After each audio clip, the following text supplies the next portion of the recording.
नमस्कार दोस्तों। आज हम बात करेंगे हॉलीवुड की एक ऐसी फिल्म के बारे में जिसने डर और खौफ के शौकीनों के दिलों में अपनी जगह बना ली। टेरिफायर। यह फिल्म अपने खतरनाक और रहस्यमयी जोकर आर्ट द क्लाउन के किरदार के लिए जानी जाती है। तो आइए इस डरावनी कहानी की गहराई में चलते हैं। फिल्म की शुरुआत होती है एक टीवी इंटरव्यू से। एक महिला जिसका चेहरा बुरी तरह से बिगड़ा हुआ है, एक रिपोर्टर के साथ बातचीत कर रही होती है। वह बताती है कि उसने आर्ट द क्लाउन को देखा और किसी तरह उसकी जानलेवा पकड़ से बच गई।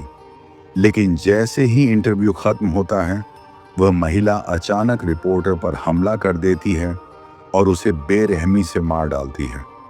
यहीं से फिल्म का खौफनाक माहौल शुरू होता है और दर्शकों को समझ में आता है कि यह कहानी सिर्फ डराने के लिए नहीं, बल्कि मानसिक रूप से झकझोरने के लिए भी है।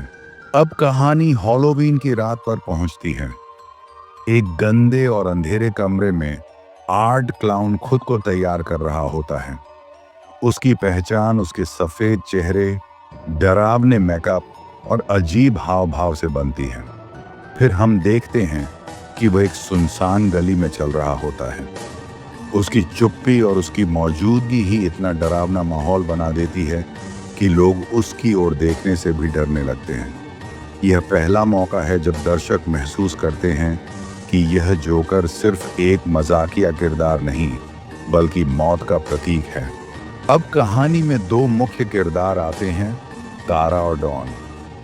ये दोनों हैलोवीन पार्टी के बाद घर लौट रही होती हैं। रास्ते में उनकी नजर आर्ट क्लाउन पर पड़ती है। डॉन, जो मजाकिया स्वभाव की होती है, उसे बस एक हैलोवीन का साधारण पात्र समझती है।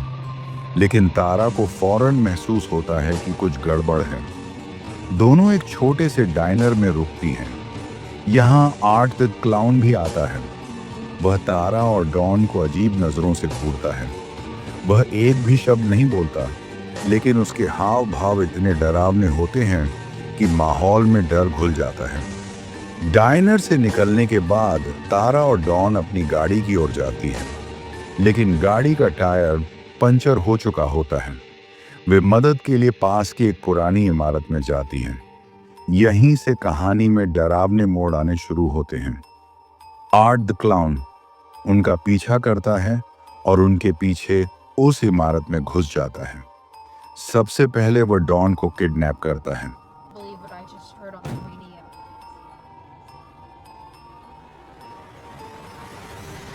तारा, जो अपनी बहन विक्टोरिया को फोन करने की कोशिश कर रही होती है, खुद भी आर्ट द क्लाउन के जाल में फंस जाती है। आर्ट द क्लाउन डॉन को बेहद बेरहमी से मारता है। वह उसे उल्टा लटकाकर तेज धार वाले हथियार से काट देता है।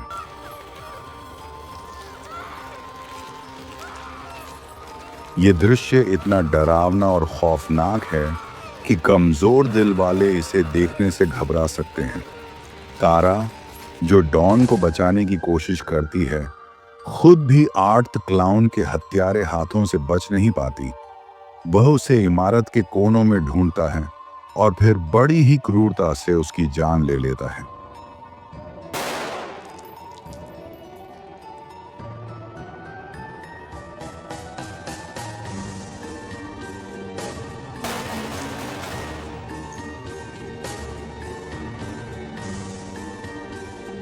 अब कहानी में तारा की बहन विक्टोरिया की एंट्री होती है। वह अपनी बहन की मदद के लिए आती है। विक्टोरिया को इस खतरनाक इमारत में आर्ट द क्लाउन का सामना करना पड़ता है। वह अपनी जान बचाने के लिए हर संभव कोशिश करती है। इमारत के हर कोने में मौत का साया है और आर्ट द क्लाउन हर जगह उसका पीछा करता है। विक्टोरिया की बहादुरी और डर के बीच कहानी अपने अंतिम चरण में पहुंचती है। पुलिस आखिरकार इमारत में पहुंचती है और आर्ट द क्लाउन को पकड़ने की कोशिश करती है, लेकिन वह अपनी गिरफ्तारी के बजाय खुद को गोली मार लेता है। दर्शकों को लगता है कि अब सब खत्म हो गया है, लेकिन कहानी यहीं खत्म नहीं होती। जब उसकी लाश को मुर्दा घर ले जाया जाता है, वह अचानक से जिंदा हो जाता है। ये दृश्य दर्शकों को दहला देता है और उन्हें सोचने पर मजबूर करता है कि आर्ट द क्लाउन आखिर कौन है। क्या वह इंसान है या कोई अलौकिक ताकत? दोस्तों, टेरिफायर एक ऐसी फिल्म है जो सिर्फ डरावने दृश्य ही नहीं बल्कि मानसिक भय भी पैदा करती है। आर्ट द क्लाउन का किरदार हॉरर फिल्मों के सबसे डरावने किरदारों में से एक है। अगर आपको डरावनी फिल्में पसंद हैं तो ये फिल्म जरूर देखें, लेकिन ध्यान रखें ये कमजोर दिल वालों के लिए नहीं है। आपको ये कहानी कैसी लगी हमें कमेंट्स में जरूर बताएं और ऐसी ही और फिल्मों की जानकारी के लिए हमारे चैनल को सब्सक्राइब करें। धन्यवाद।